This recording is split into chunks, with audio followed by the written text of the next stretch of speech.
All right, folks, today we're dealing with a water heater that's been around for a decade, longer than some of you have kept your New Year's resolutions. This bad boy has so much sediment in it, it's basically a rock garden.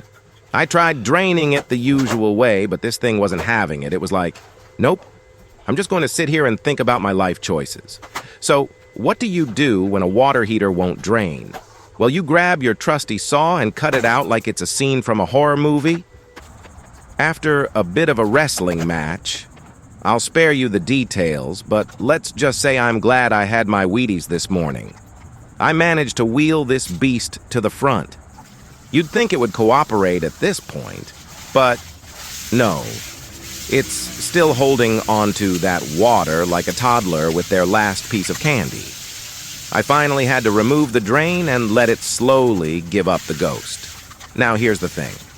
This could have been avoided with a little maintenance. If you don't want to end up in a similar situation, make sure you flush your water heater once or even twice a year. Trust me, your future self will thank you when you're not lugging around a 200-pound water balloon.